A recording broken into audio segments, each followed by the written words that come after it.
নিয়োগ বিধি আমার সোনার বাংলায় বৈষম্যের ঠাঁই নাই আমার সোনার বাংলায়।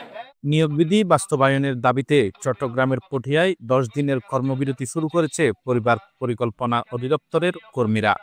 দীর্ঘ 26 বছর যাবৎ আমরা আমাদের ন্যায্য অধিকার, আর্থিক সুবিধা, পদোন্নতি, কর্মপরিবেশ এবং প্রশাসনিক মর্যাদা হতে বঞ্চিত হয়ে আসছি। মাঠ পর্যায়ে কঠোর পরিশ্রম, দায়িত্ব পালন ও দেশের জনসংখ্যা নিয়ন্ত্রণে প্রত্যক্ষ কাজ করে আমরা যথাযথ মূল্যায়ন পাচ্ছি না। আজ মঙ্গলবার সকাল থেকে দায়িত্ব পালন থেকে বিরত থেকে উপজেলা স্বাস্থ্য কমপ্লেক্স কার্যালয়ের পাশে অবস্থান নেন তারা। এ সময় পরিবার পরিকল্পনা সেবা ও প্রচার সপ্তাহ বর্জনের ঘোষণা দেন তারা। সেই কর্মসূচির অংশ হিসেবে আজকে থেকে আমরা কোন ধরনের MIS 1, MIS 2 এবং MIS 3 যেটি আমাদের এই ডিপার্টমেন্টের প্রধান রিপোর্ট, সেই রিপোর্টগুলো দেয়া থেকে আমরা বিরত আছি। পাশাপাশি আগামী 6 থেকে 11 ডিসেম্বর যে সেবা সপ্তাহ উদযাপনের জন্য ডাক দিয়েছে অধিদপ্তর, সেই সেবা সপ্তাহকে আমরা বর্জন ঘোষণা করছি। বক্তারা বলেন, পরিবার কল্যাণ কর্মীরা প্রসূতি স্বাস্থ্য সেবা, কিশোর কিশোরীদের প্রজনন স্বাস্থ্য সেবা, পুষ্টি সেবা, টিকাদান কর্মসূচি সহ নানা গুরুত্বপূর্ণ বিষয়ে সেবা দিয়ে যাচ্ছেন।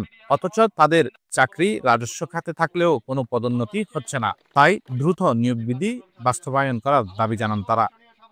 দাবিগুলো সবকিছু একটির মধ্যে এসেছে, সেটি হচ্ছে কি নিয়োগ বিধি 2024।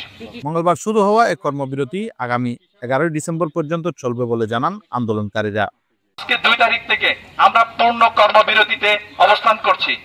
তো পরবর্তীতে 11 তারিখ পর্যন্ত আমরা অবস্থান কর্মসূচি এবং কর্মবিরতি পালন করব। এর মাঝে যদি আমাদের দৃশ্যমান কোনো পরিবর্তন আমরা দেখতে না পাই, নিয়োগ বিধি বাস্তবায়নে কোনো জিও জারি না হয়, সেক্ষেত্রে আমরা আরো কঠোর কর্মসূচির দিকে যাব।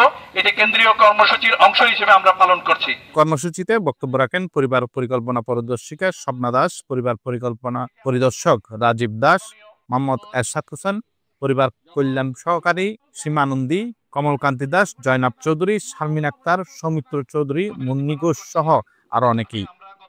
রাষ্ট্রের উন্নয়নে জনগণের সেবা মাঠ পর্যায়ে কার্যক্রমে আমাদের অবদান অনস্বীকার্য। আমরা দীর্ঘ 26 বছর যাবৎ আমরা আমাদের ন্যায্য অধিকার, আর্থিক সুবিধা, পদোন্নতি, কর্মপরিবেশ এবং প্রশাসনিক মর্যাদা হতে বঞ্চিত হয়ে আসছি। মাঠ পর্যায়ে কঠোর পরিশ্রম, দায়িত্ব পালন ও দেশের জনসংখ্যা নিয়ন্ত্রণে প্রত্যক্ষ কাজ করে আমরা যথাযথ মূল্যায়ন পাচ্ছি না। এই জন্য আমাদের এক দফা এক দাবি, নিয়োগ বিধি